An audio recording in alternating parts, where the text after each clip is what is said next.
Hey, Ben.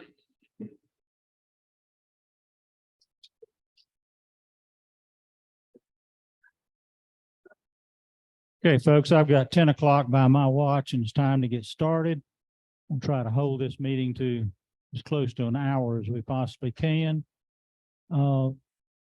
Let's start the meeting with a moment of silence.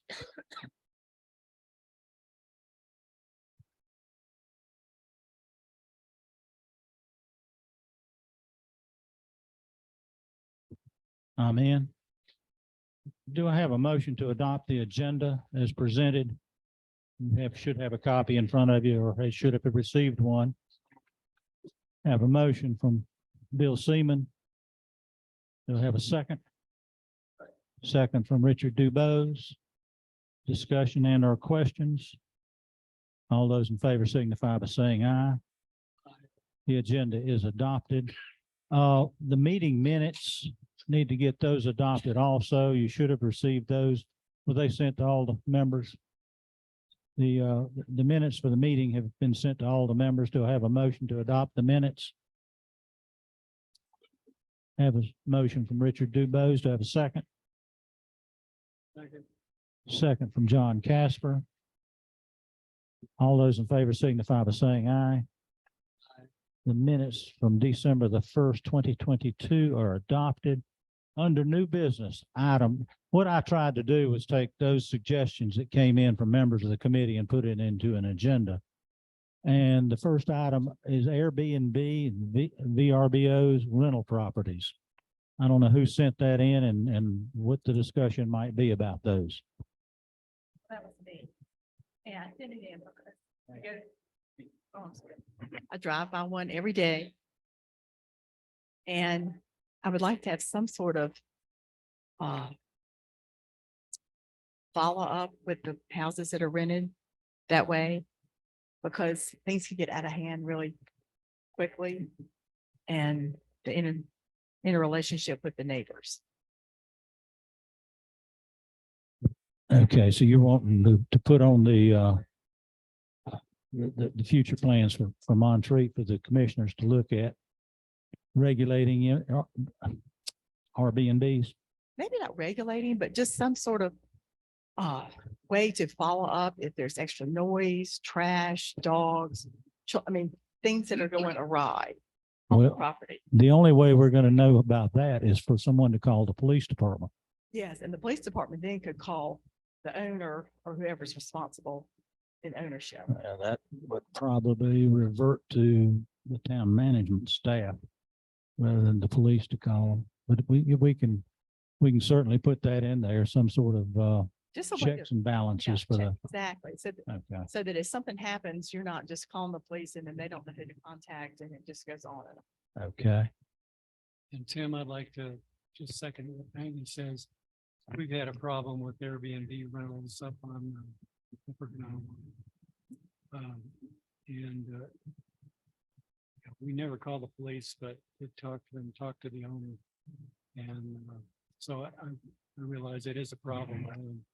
Well, and sometimes the owners aren't to be found. They're absentee owners, which are the worst. Well, we know where the water bill goes, Right. so we should usually have a contact, don't we, Angie? Okay, we can do some of that. Yes, sir.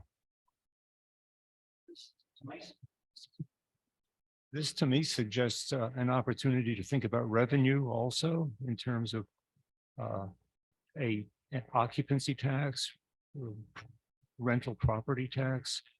I'm way over my skis on this one, but I noticed in the old 2008 comprehensive plan, there was some discussion of this and a list of municipalities that actually have such taxes. So I don't know where revenue comes in our discussion today, but I just suggest this as one source. Okay, we can put that in there. Also, maybe even a limiting of the number as, time goes on. There might be more and more and more of these. Oh, I'm sure. Okay. So regs and potential revenue. Like some communities have a per bed tax or a changeable, I don't know how it's done, but Anyway, it goes straight to the town. Right. Okay, well, it would. If we had a tax, then it would. And we're talking about privately owned properties that are, people are renting out. Yes. Is that what you're And talking about, renting out John? for, Yeah. I'm thinking non-conference related ones because the conferences are usually Yeah. chaperoned and stuff. This is like, this a rental, Okay, family or group. That sort of. okay. We can certainly put that in the comprehensive plan. Any further discussion on that? Personal safety. Was that you again, Maggie? That was me and Maury. Because with the Airbnb and the introduction of more strangers in our midst, it becomes less and less safe here. And But what do that you, goes for everywhere. what do you want the town to do? But we live in one of the safest, lowest crime rate communities in probably in the nation. And other than a few speeding tickets and an occasional problem of some sort, low crime rate. So, Well, I think it just goes back to being able to contact the owners of the properties. Just there's some way to be able to know the people in some fashion. okay, that becomes a bit intrusive when Yes. government starts I asking. know that. Okay, we'll certainly put that on as personal safety. Safety is already on the comprehensive plan. And we'll certainly look at Montreat College growth and expansion. We put that on there. Do you know? Okay, Maggie, talk to Paul. I'm gonna move out of the way. I just thought it was appropriate. Oh, so sorry. I thought it was appropriate with Montreat's College, Intimate Growth to put that in the comprehensive plan so that it's a part of it. That's all.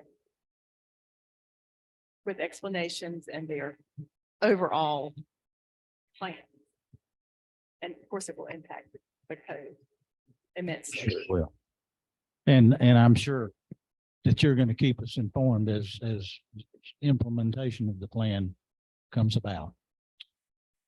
Over the course of the decades, yes. Okay, and that's what we're talking about here is a 10-year plan. So, okay. Yeah, and I just for the record, master plans for colleges and universities are often multi-decade horizons. It's not a 5-year plan. It's not a 10-year plan. It's a master plan for what property we own combined with the vision that we have.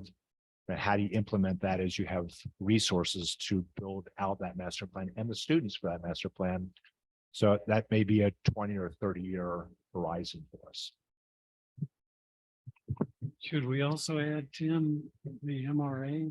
I know Richard is, keeping in contact with the town and there's good relationship there. But I think it probably needs mentioning in the overall strategic plan for Montreat. Is it, we can ask, but as much as they want to reveal about how far they're going and what their plans might be in the future, other than the ones we're already aware of, Richard? Yeah, I mean, Montreat, the MRA's growth and expansion is a little bit of a misnomer in the sense that, of course, we would love to grow and expand. In actual fact, over the last 20 years, or at least since 2008, since the last comprehensive plan has been adopted, our participation in our programs has been very steady. And basically, it's been a story, I may have said this at one of our previous meetings, it's been a story of reapportioning the people who come here as opposed to growing or declining. So in other words, we used to have a massive population in the summertime and very little activity, relatively speaking, in the fall, winter, and spring. We now have fewer people in the summertime and we have more people in the fall, winter, and spring. So in other words, the same number of people have been more evenly distributed out over across the 12-month calendar year. And so as we sort of look at developing our campus, I think I've talked to you all before about sort of what our general mode of thinking is. The closer to the lake, the more important it is. I think I've talked to you all about that at our meetings. So, but we don't foresee a massive influx of new people coming into the conference center over the next 10 to 15 years. We certainly hope that the new lodge will bring more people in the fall, winter, and spring. But if current trends continue, we anticipate that'll be offset by a continuing decline in the numbers of people who are coming here in the summertime. Thank you, Richard. And we'll, Or more optimistically put, we will offset the declines in the summer with more people coming in the fall, winter, and spring. okay.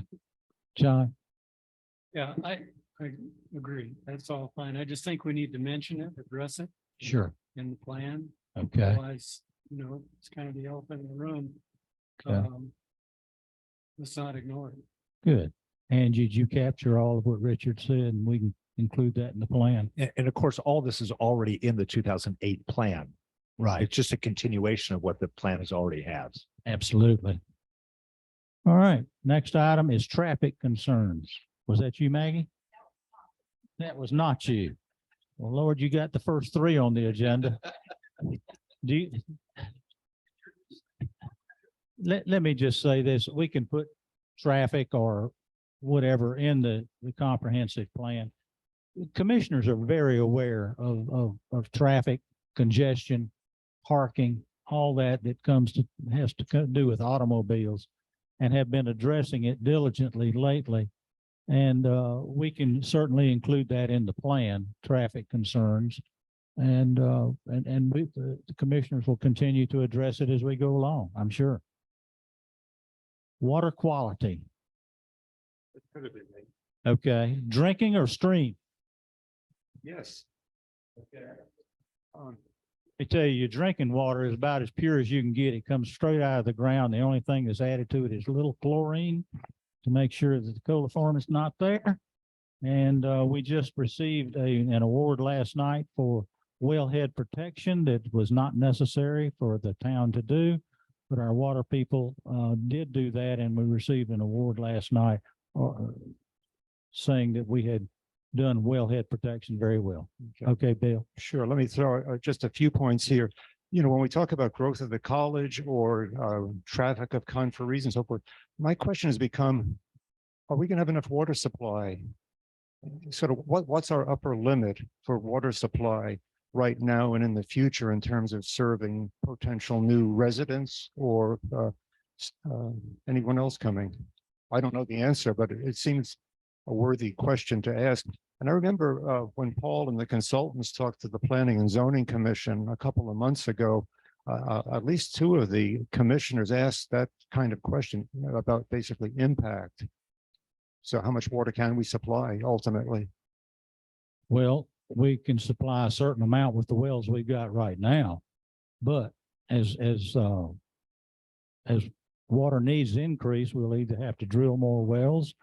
We do have a tie into Black Mountain, so there's availability of water there. Okay, so and storage tanks, as the consumption increases in time and people coming in here and so forth, and growth at the college. The commissioners will address the needs of the water and drill more wells and install more storage tanks if necessary. Okay, so there's really no number for an upper limit then? Well, at this point in time, yes, but I don't have it. Yeah, right.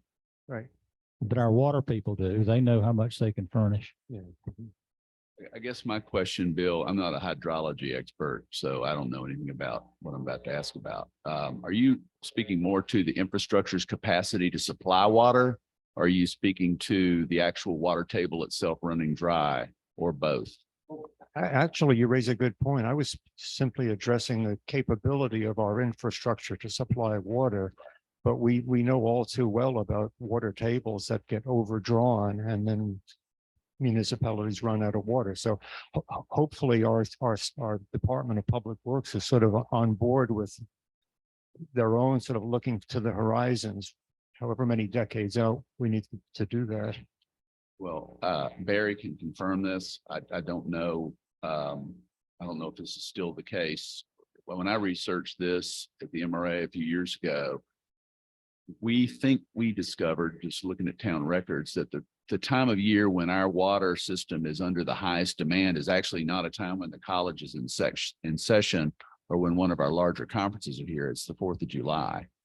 In other words, when all the houses are full and all of the showers are running at the same time, 7:30 and 8:30 on weekday mornings. So while I think I share your concern, obviously, and I want to make sure that we have sufficient town water reserves, but right now it's a townwide problem. It's not a problem that your institutions are creating for the town. I completely understand that. Considering the problem that Asheville had a couple of weeks ago with the loss of water supply to 40,000 consumers, I guess I'm simply wondering, what's the state of our particular water supply infrastructure? Does our staff do any sort of 5-year assessment of the quality of the pipes and so forth? I mean, we were very fortunate in Montreat, I think. I think the infrastructure is pretty sound. We're constantly looking at it and upgrading where we have to. We've got to add is it up on Oklahoma? We're going to add a line in the future, a water line. Isn't that up on Oklahoma? Yeah, there are plans to add another water line up on Oklahoma. So I think the town crew does an excellent job of paying attention to what the needs are and where the lines are, and the capacity of those lines. The most recent problem we had was during the sub-freezing temperatures we had up here. I had -3 at my house. Some of the taps froze. Some of the water lines froze. Most of this was on private property. And our wells and so forth were very well protected. We didn't have any problem with those, did we, Angie? None with our wells or our storage facilities. It was just most of it was private. And the police found a lot of it. Yeah, so just in that regard, then we often get yellow water out of our pipe, especially after a big weekend. It would be nice not to get yellow water because my wife complains when it ruins her white trousers that she's walked without checking the water. But now Now Don Reed says he's got a whole wardrobe of orange shirts. And as long as we're pumping out of the ground, we're getting iron in the water system. It gets locked into cul-de-sacs and places, especially when this time of year when the water use is way down. And then when the spring hits and all these people come in and start using water in their homes again is usually when it stirs it up. So I think Richard was telling me he had some orange water this morning. And but as long as we're pumping from the ground and going to have iron in the system, it's going to get locked into some of these inactive places. I clarified for the mayor, I took the shower anyway, by the way. One thing if I'm understanding what you're saying correctly, though, it seems like orange water notwithstanding, we have control of our own water system, which is a huge plus for the municipality. And we have a tie into Black Mountain, so we can both share water with them when they have a problem. They can share water with us when we have a problem. Seems like the best of both worlds. It's a good backup system. Yeah. And I think that took place years ago when some of the prior commissioners had foresight enough to tie into Black Mountain and make it a supplemental supply. Matter of fact, I think we may have used it at some point in time. I don't remember. Okay.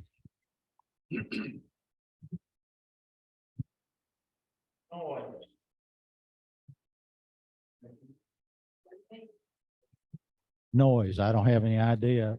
Did we skip over stream quality? I'm sorry, did I? There's a lot of stuff in here about stream quality, and we've had a lot of conversation in our community about it. Yeah, drinking and stream. I didn't know what water quality down. I didn't know which one. So go ahead. I mean, I didn't put it in. My understanding is our streams are clear and good, but there just seems to be a lot of stuff and a lot of comment from our fellow board members about the importance of stream quality. There's different opinions on various stormwater, various, stream bank regulations and so forth. Is that something that we want to get into this morning and talk about? Well, I think we've pretty much already gotten into it and gotten the information. Stormwater is one of the top things that'll come out of this comprehensive planning committee. Stream quality, I think, continues to be one of the items that the town is paying close attention to. which has a lot to do with stormwater. So it's very closely tied together. And I think it's already been addressed pretty well in the questionnaires. Well, of these, I guess my question is, when are we going to vote on whether we all want to do these things that are recommended? Probably if we can get to it today, we'll do it today. If not, we'll do it in February. Okay? Nothing on noise. I know some people, we do have a noise limit in Montreat. That's what, 80 decibels, I believe it is, and over 80. Richard, you probably know better than us. We shall get called on it more than anybody else. Especially from up on West Virginia. And we have people complain about when people are playing pickleball, because it is a little noisier than tennis. But I think the noise levels up here are pretty darn good. I personally. 2008 plan dash guidance for 2023 plan. Okay, want to speak to it? I think a few other people wanted to hear more about the plan too. I guess my question has been, what have been the lessons learned from the 2008 plan? I think the consultants did a terrific job of extracting all the recommendations and giving the status report. So it's just sort of an open-ended question. Can we benefit from the 2008 plan in any way? What was good that we're carrying forward? Should we be deleting? And also in the appendices, I'd call your attention to two things. One, there is a couple page list of occupancy tax communities, just in case you haven't gotten into the guts of the 2008 plan yet. And then there's an extended section on sources of revenue from municipalities in North Carolina. And I guess my specific question would be, what did we, the town, do with that list and set of recommendations back beginning in 2008? Are we any closer to enhancing our revenue stream by virtue of any of these observations? Most of the things that are listed there involve grants and one-time gifts. They're not consistent streams of revenue for the town. Our commissioners have been looking very closely at some new and adjusted streams of revenue for the town. Been looking very closely at what we charge for particular services that might be outdated, so that we can get those in line with what other communities do. So, and the commissioners have been pursuing grants of all nature over the last year to try to supplement the revenue. But my experience has been, when you live by grants, you die by grants. A lot of community, a lot of organizations get grants, and they get a grant for 2 or 3 years. And after 2 or 3 years, they rely on it. And then all of a sudden the grant's gone and they're stuck in a revenue hole. I've seen that happen time after time. But there are some opportunities there, Bill, that we will certainly look at. And I know that Commissioner Widmer and Commissioner Blake and Commissioner Fouché and Alexander have all reviewed that plan and are very familiar with those sources. Yes, sir.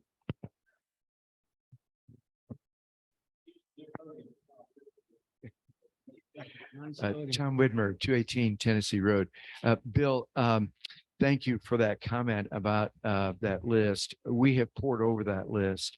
Some things that are on that list, we already got. They're by default. What the last consultant did in 2008 was literally just put a laundry list down of the revenue opportunities. And as I say, some by default we already get. Other ones that are on there,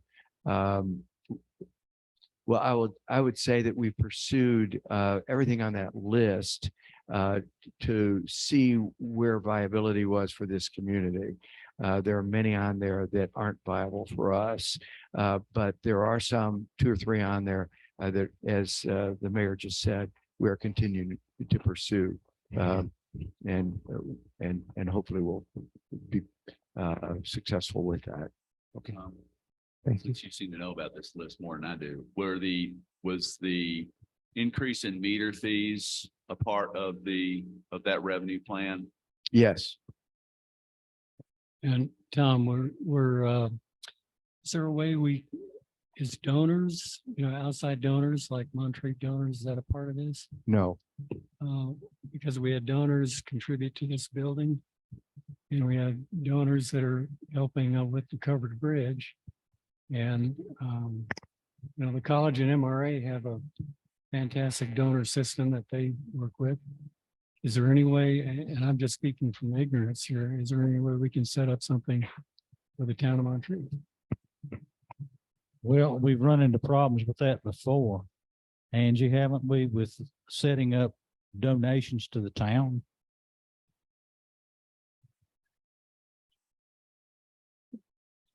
There are certain limitations that we can, like for the building, we did it for the building.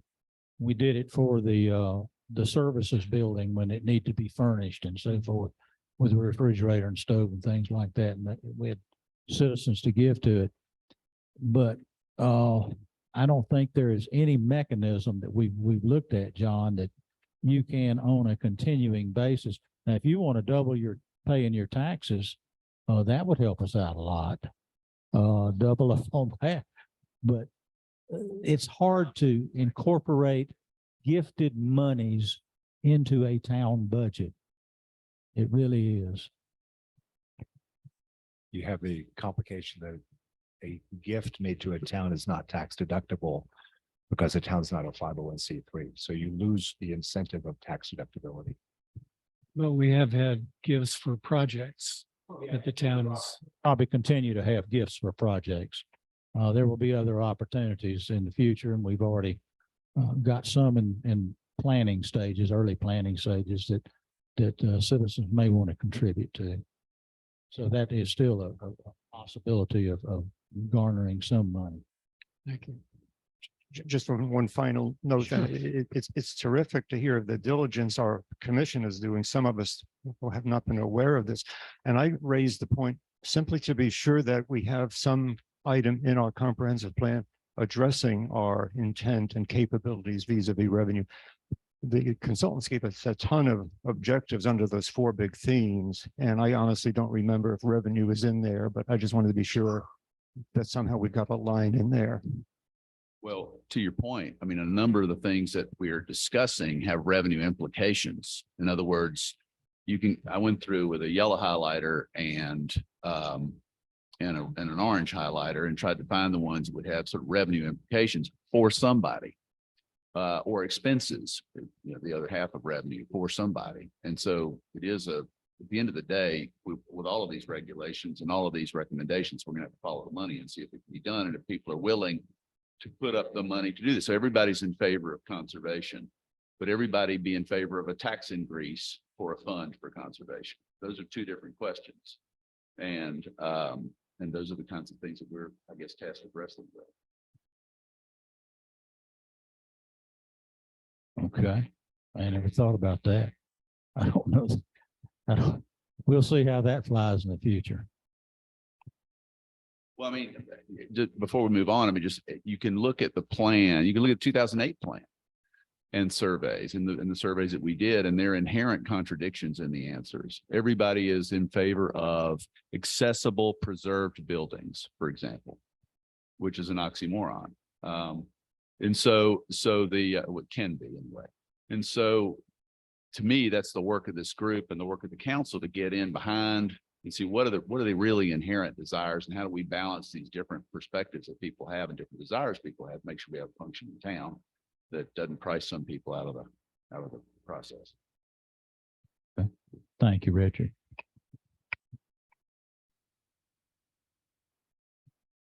Bill, the next 2 are yours. Town Council Comprehensive Plan Reception. Don't know what you meant by that.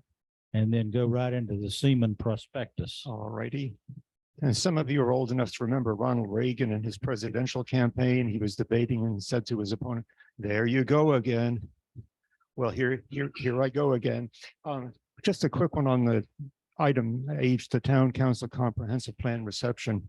I recently, well, let me start over. I'm holding in my hand a copy of ordinance number 21-10-0001, an ordinance establishing an ad hoc comprehensive plan update steering committee. And I frankly was not aware that in a sense, this committee is reporting to the Planning and Zoning Commission. That's the language I. Well, heard. that's who appointed you, Okay, but the plan will be presented to the Planning and Zoning Commission as well as the town commissioners. sure. Okay. So I guess my question is, at some point, should the Planning and Zoning Commission as a whole, or with a couple of their members, be more involved in our work as far as receiving from the consultants the plan? My simple thought is, if the Planning and Zoning Commission has to deal with a number of thorny issues, shouldn't we be sure that the comprehensive plan is trying to make their job as easy as possible by stipulating in our objectives items that might be useful to comprehensive planning and zoning in the town of Montreat? Period. Planning and Zoning Commission is regulated by the state of North Carolina with numerous ordinances and so forth. So they're pretty well locked into what they can and can't do. We just went through, or the Planning and Zoning Commission just went through updating all of our zoning ordinances to comply with the state of North Carolina and uses that we have experienced here in Montreat. So I think they're going to be fine with it. They're a tough group. And I think they're going to, this is a citizens group presenting to them what they have been through as far as gleaning what the public wants and what you want in a comprehensive plan in the future. And that's all this is. Maggie keeps saying that not Maggie, I'm sorry. Maury keeps saying the consultants don't understand Montreat. They don't understand us. It's not their job to understand us. The state of North Carolina pretty well sets out a template for them. Zoning is a template. There's a committee, the citizens group want to change the zoning in a particular area. Do we want to have businesses in this community? Do we want to do this or that or the other? Or do we want to have subsidized housing in the community? Those are the type things that the state of North Carolina wants each community to go through and garner through a group like this of what we want to do in the future. It doesn't have to be specifically, this is what you want us to do, just like traffic. We're going to pay attention to traffic, but we can certainly put it in there. So it's a rather broad thing for us, but it's a very, very narrow thing for the state of North Carolina as they laid out a template for these consultants to follow. Tim, would it be appropriate to have somebody from the planning and zoning assigned to this committee or steering committee? No, it wouldn't be appropriate. Why is All that? the entities, the college, MRA, and the town are represented on the committee. The rest of the folks here are citizens. You don't want someone sitting in here going over the zoning rules and so forth. And that's primarily what they're charged with, is planning out the community physically. What we're doing is adding bones to the physicality, what the citizens want. That's what this committee is all about. What do the citizens see as the needs for the town to pay attention to in the future from this committee? Stormwater is one of them. Zoning does not deal with stormwater, so it wouldn't benefit us one way or the other, John. They're very up to date on what we're doing every day anyway. They get all these minutes. Well, I asked because we sat through the last meeting all about zoning. We don't know anything about that. And we didn't have anybody there from Planning and Zoning Committee. So why the heck did we do that? Because the state of North Carolina wants to know if you want to stay with institutional zoning where MRA and the college are, Or do you want to expand that? Do you want to zone another area in town for subsidized housing? Do you want to change your zoning law so that you can allow mobile homes here or trailers here? That's the citizen input end of it. The zoning input of it and if you wanted to change that as a citizen, then you would come through this committee and say, we want to change that. And we would send it to planning and zoning and the town, and they would have to make a decision on whether they were going to change it or not. And enough citizens wanted it, then they would consider it. So planning and zoning, you're putting the flesh and bones. You're the public input into this plan. And those series of meetings we had out in the community is the public input into the plan. And do you want to change anything? And that's primarily it. Mason can probably tell you, you don't want to sit there and listen to zoning stuff, do you, Mason? Sure.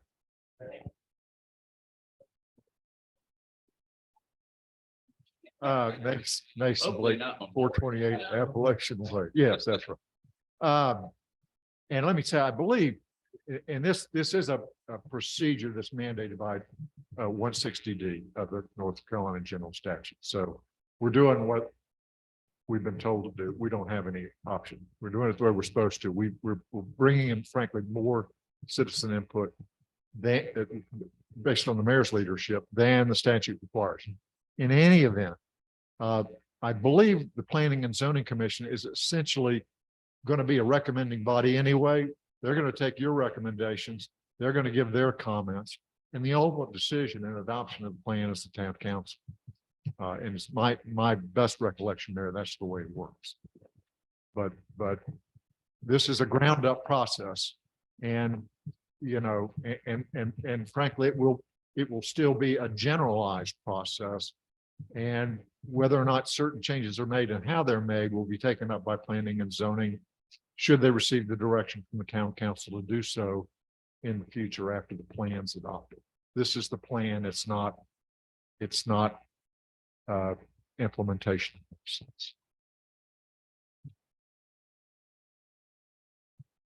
Thank you, sir. You're still up. Last but not least, I excuse me, ahead of this meeting, I sent out a prospectus to you, and it's a one-pager. If you, I know some of you have to work for a living and you're busy, and perhaps you've not had a chance to go through it. So the question is how to proceed. But basically, to borrow from what Tim said in terms of flesh and bones, when we got back from the consultants, the 4 topics, and if I can do them from memory, there's community character, there's transportation, there's environment and transportation. They gave us a nice set of objectives under each one. They had a vision statement, they had a rationale. The purpose of the prospectus before you this morning was maybe put some connective tissue on those bones. I imagined that the 4 themes were almost like automobile tires sitting out there in the parking lot, standing up. And the document I've drafted was to suggest we just need to put a chassis over those 4 wheels in terms of having the plan itself say something about how the town, its commissions, committees, and so on and so forth, will actually see that the objectives get fulfilled. That's the gist of what I'm saying. I took the liberty of writing a vision for the town infrastructure.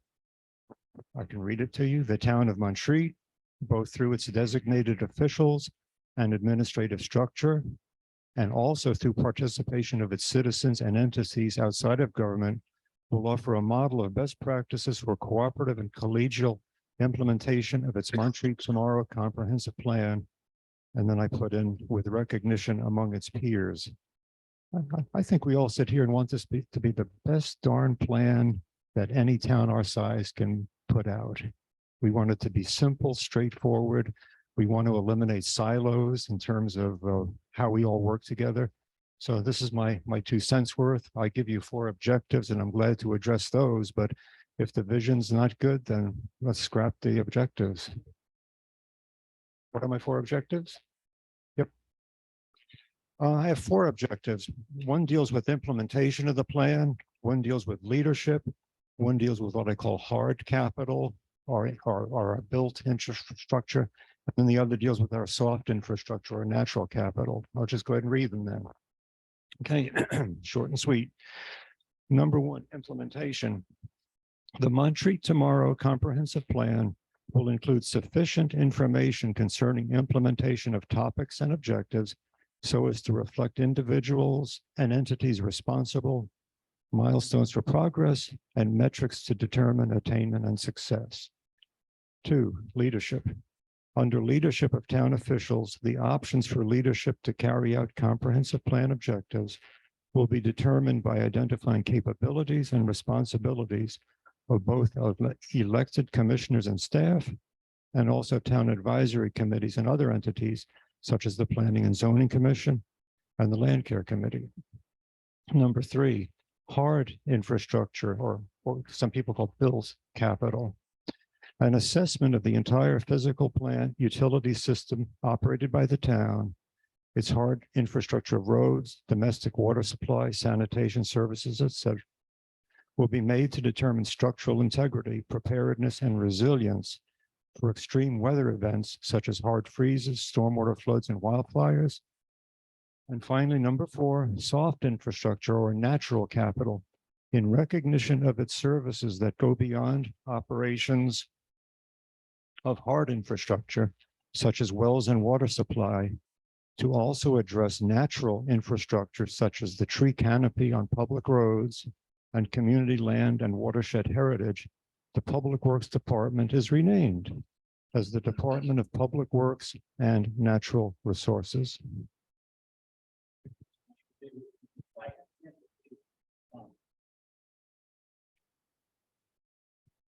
We're a team in Montreat. This committee will soon finish its work. It's been an entity committee. It will deliver its report through the Planning and Zoning Commission. That's an entity. To the town government, that's an entity. But the town, as we discussed with our consultants, is not necessarily going to implement this plan in its entirety, in the sense that the big entities, the college and the conference center, also own land. They provide various services. They have budgets and so forth. And so an entity, in my definition, is a particular organization with some formal structure. The town, the Heritage Center, even the cottagers, for example. And I think all the entities, just like all the citizens, seasonal and permanent in Montreat, have an interest in this plan.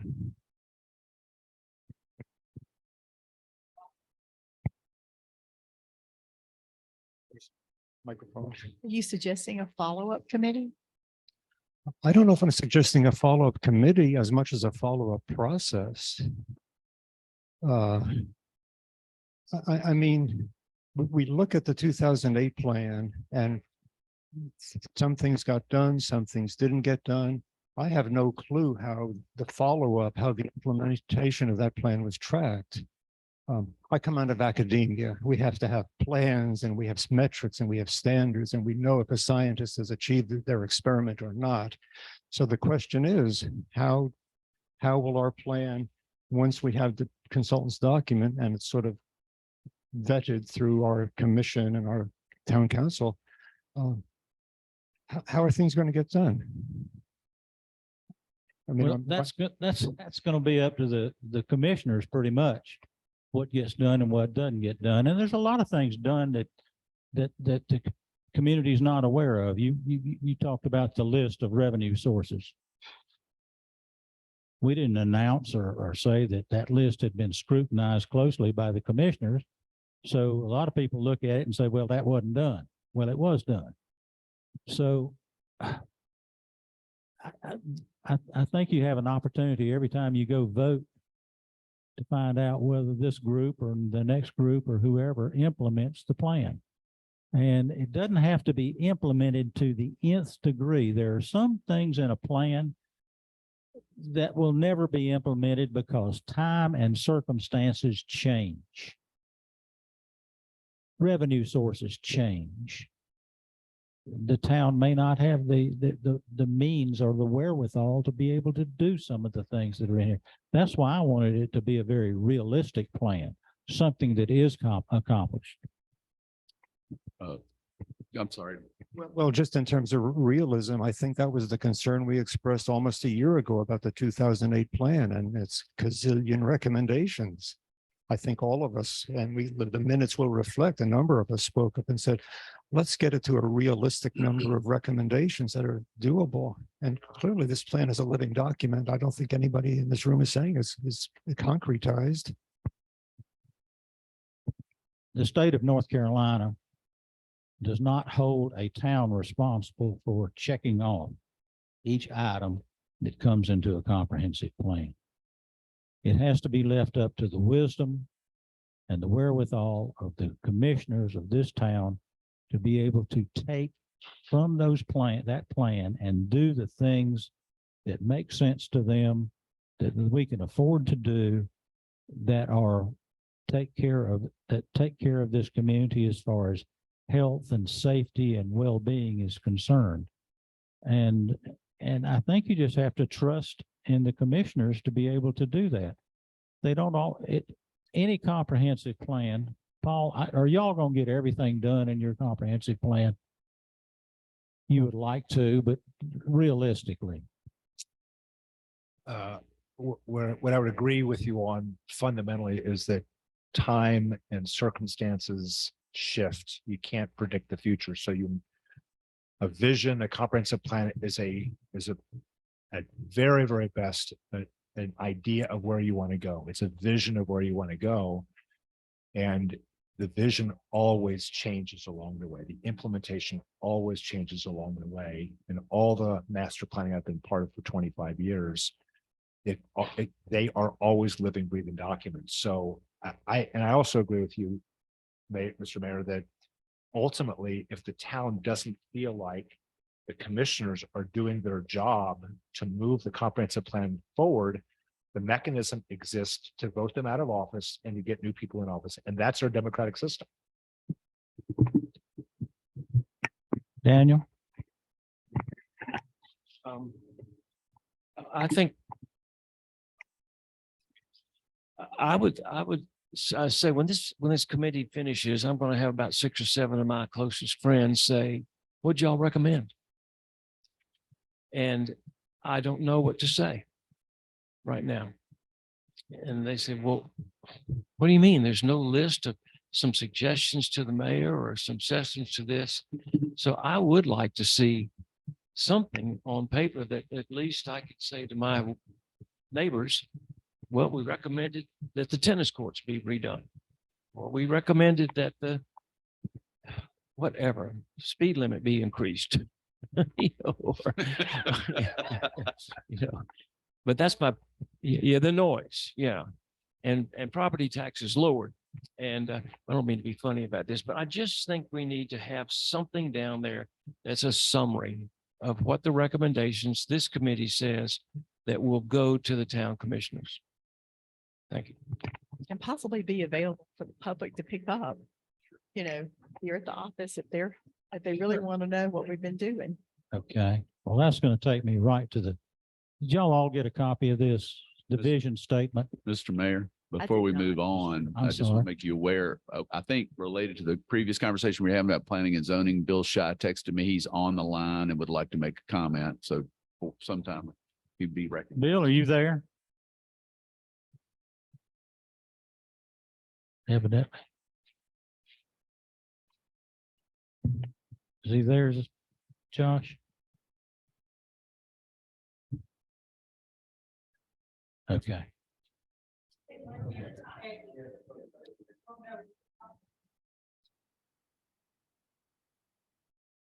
Bill Shy?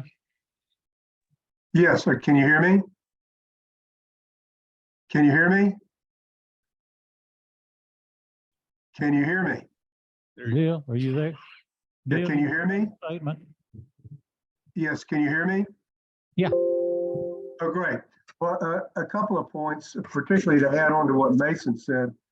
When y'all started talking about the the process, I'm reading section 308.3 of the zoning ordinance. And the duties of the power of the Planning and Zoning Commission are enumerated here, and they include this. B, to prepare, review, maintain, monitor, and periodically update and recommend to the Board of Commissioners a comprehensive plan for the physical development of the town. So we will get the plan and make recommendations. C, to prepare and recommend to the Board of Commissioners principles and policies for guiding actions in the development of the town.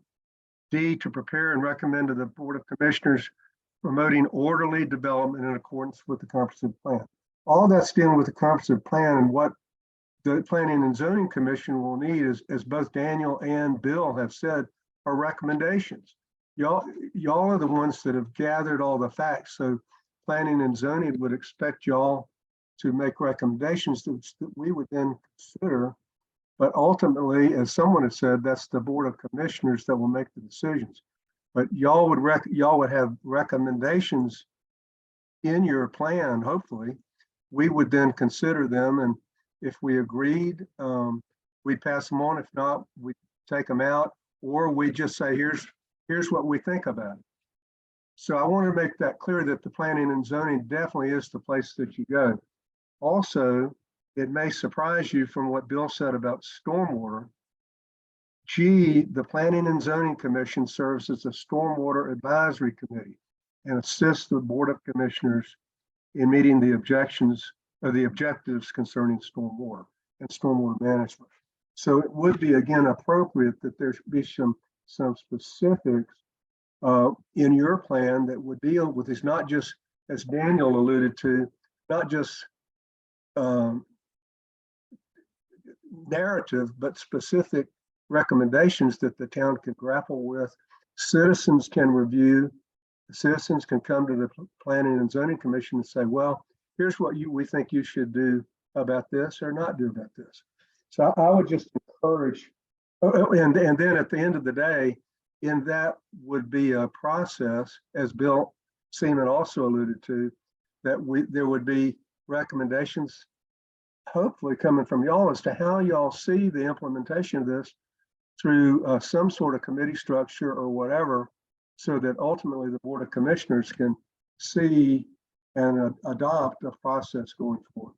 And I appreciate you letting me say that, but I thought that might clarify some of this for you, because it is pretty specific about the duties and the recommendations and how we get from point A to point B. Thank you. Thank you, Bill. Can I just make a comment about the plan and how it may tie into what Bill's talking about and what Bill Seaman was talking about earlier? My sensitivity to this is that it feels like this conversation is either at a very 50,000-foot level, talking about what our goals and objectives are, having this very good document that Bill Seaman prepared, none of which, at least on its face, seems to me to be problematic. It seems very reasonable to put in place some measurable benchmarks for how the plan might be achieved and so forth. And on the other hand, we have our consultants who are giving us very specific recommendations that I think were opportunities to address general values that were expressed by this committee or by the survey and so forth, right? But what we still haven't really done is have a conversation about where those values interact, where they relate, where they conflict, and make some judgments about which values we are going to lift as priorities. Now, it could be, and I won't speak for Paul, but I wasn't asked to do this to develop a new comprehensive plan for the town. I believe the assignment was to update the 2008 plan. And one of the things that seems to be emerging from our conversations is a lot in that 2008 plan that is awfully solid. There was a lot of good work done there. And a lot of the survey results that came in kind of mirror the survey results that came in 2008. And so I guess where I'm continuing to search for is that conversation where we say, okay, our surveys are clear. We want low density and we want low taxes. What are we going to do with that? We want to preserve our historic structures and we want to update them for accessibility. What do we do with that? You know, and you, Mr. Mayor, alone among this committee have a better sense of the political will of our town probably to do some of these things than we do. And so I just feel like this group needs to have conversations about the thorny underbelly of setting out a list of 10 to 15 priorities and say, okay, we're going to do this, we're going to do this. Oh, wait a minute, we can't do both of these things at the same time. We've got to figure out which is more important. And we've got to give Bill and his committee a sense of what we believe through our process are the priorities updated today based on what the 2008 plan said. And that then we've done our job. And then I agree, it is then up to our town's appointed and elected officials to take it from there. But the comprehensive plan matters. It does interact with our zoning ordinances and regulations. When we went for our special use permit for the lodge, one of the 6 requirements was that our proposal was consistent with the 2008 comprehensive plan. And there was explicit language in that 2008 plan that actually in our own planning focused us on the property we chose to develop. So all of this stuff does matter. It does relate. And what we ultimately conclude, if there's something in the plan you think no longer belongs in there, we need to be talking about that now. If there's something that's not in there that needs to be in there, we need to be talking about that now. It's as simple as that, it seems to me. I think distilling it down to 10 or 15 items would be a great task for this group to discuss and come up with a list. Great meaning good or great meaning large? Well, it would be we just need to discern what's important and put it down. The checklist. So to your point, there are several things in here about stormwater. And frankly, I think Planning and Zoning Committee is a better body based on its expertise, based on its thorough knowledge of our existing ordinances and our existing processes to determine whether we want a regulation for this to require fire safe regulations for any new multifamily residential development. I don't know enough about that issue to confidently recommend that. Now, it seems to have a lot of support based on the survey of this group, but do we know what regulations would be required? Do we know who would be affected? Do we know who would not be affected? You know, I think the consultants have done their job by putting some meat on the table for us to consider, but we've got to sort of either educate ourselves much more deeply about what these things, the ramifications that they have before we recommend something, or we have to, you know, recommend that the planning and zoning take it up and make their own determination. That's the way I feel.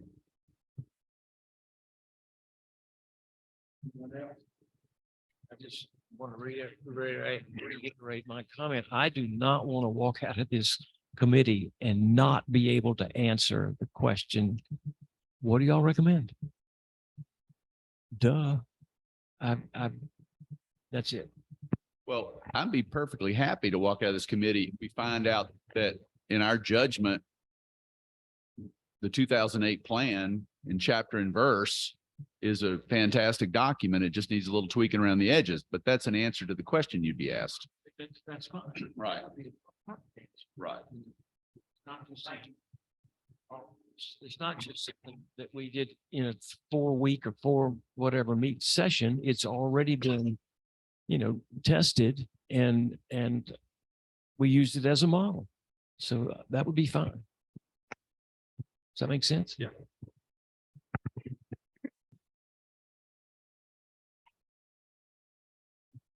Okay, folks, what's next? Do you all feel like getting together with just this group for one more work session? Or do you want to bring the consultant back in to take us through a work session to try to get it down to what we need? Well, Richard? just to follow up and to throw some flowers in your direction, this new business, I thought that's what this meeting was going to be about. And I was surprised that we didn't, like, traffic concerns.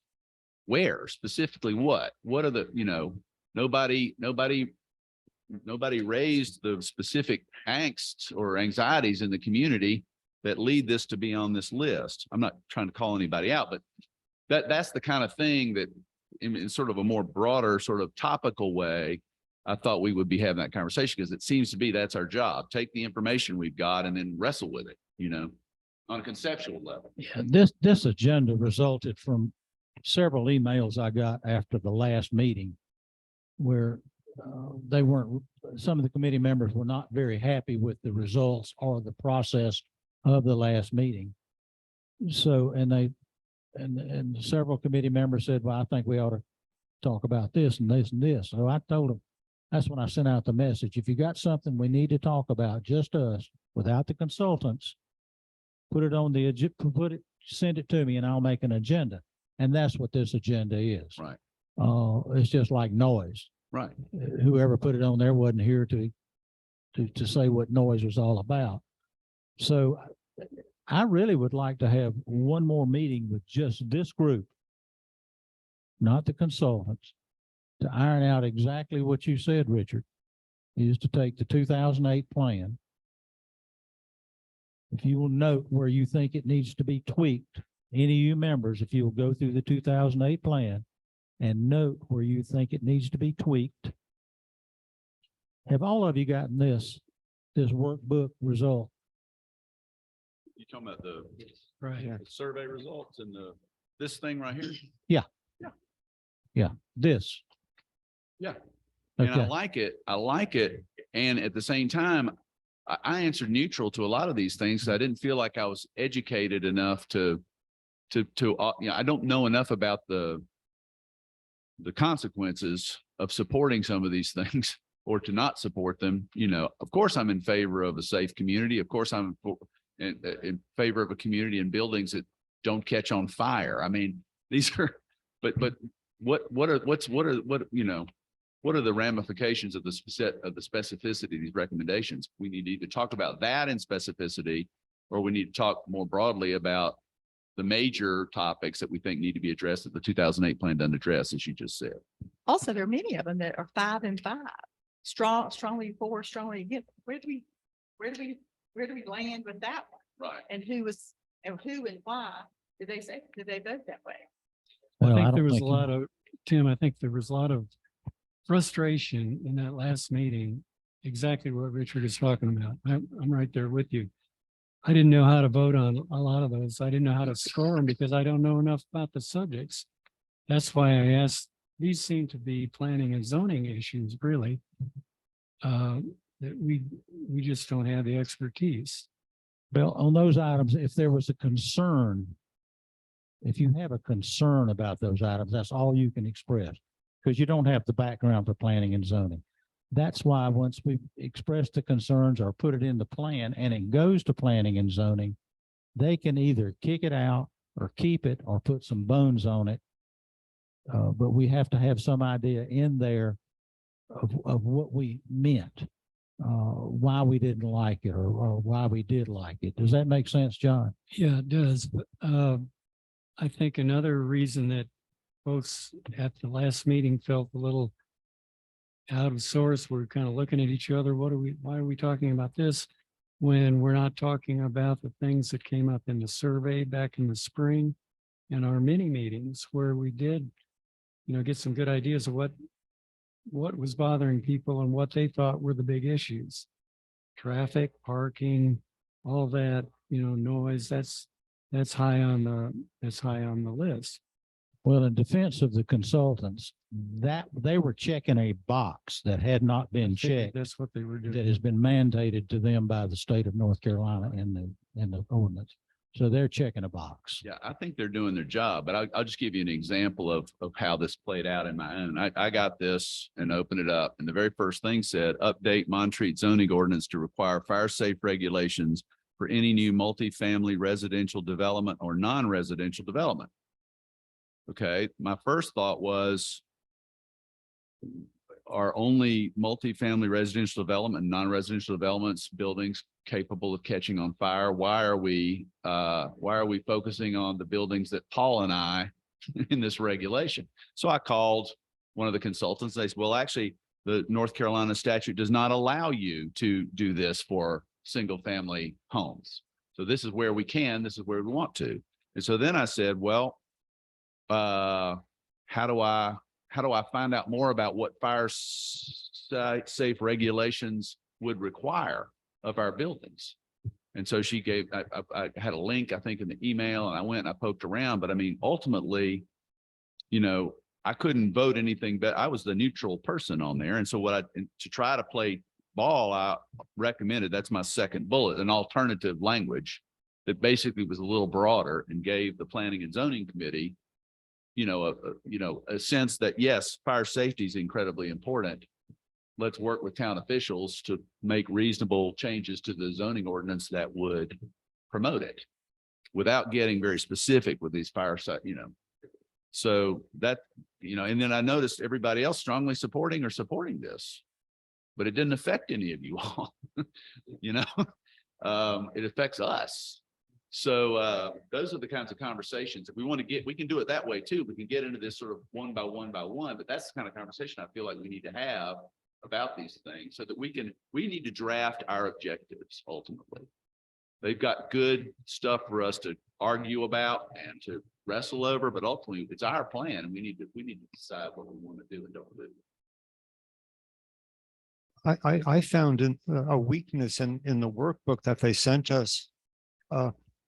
In some of the cases, they had a 1 or 2 liner for considerations that gave background to the issue, but in many they didn't. And that really was troublesome. There's consultants, what's your rationale for this? And we're sort of left on our own devices to make up the rationale one way or the other, or be neutral.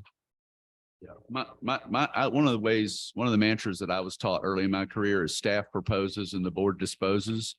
I don't have any problem with their proposals. If it gets us talking about what we want to do, put something up there. That's the easiest way to clarify what our thinking is, to get something on the table. So I have no problem with what they drafted. I'm just saying we've got to wrestle with and determine what, and we can't do that unless we know more about what they're recommending. Well, would a work session on that particular item, going through it, you think that's going to come out with? I think your earlier idea was a good one, to have one more meeting with our group to get into, to have sort of maybe that sort of upper tier conversation about what our general values and priorities are and what we want to accomplish and what's wrong with the 2008 plan, as you referenced.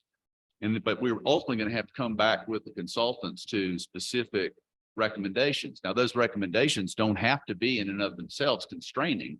I feel like my language in number 1 here gives enough latitude while still articulating the value of fire safety, right?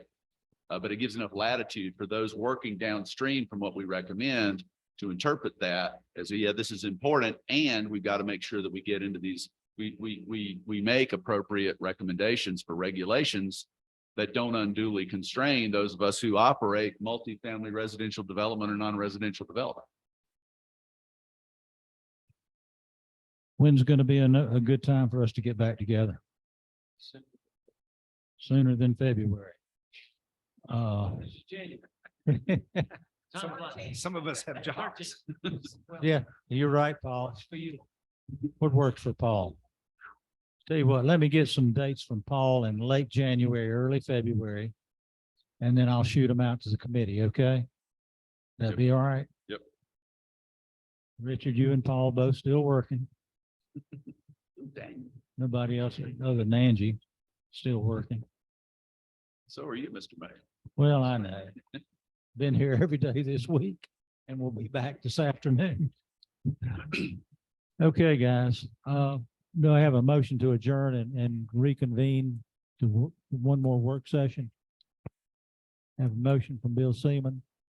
Second, Dr. Maurer and Daniel Hewitt. All those in favor signify by saying aye. Aye. Thanks for going through this, guys, and we will get a work session going. Appreciate it. Check, Manny, but yes. Thank you.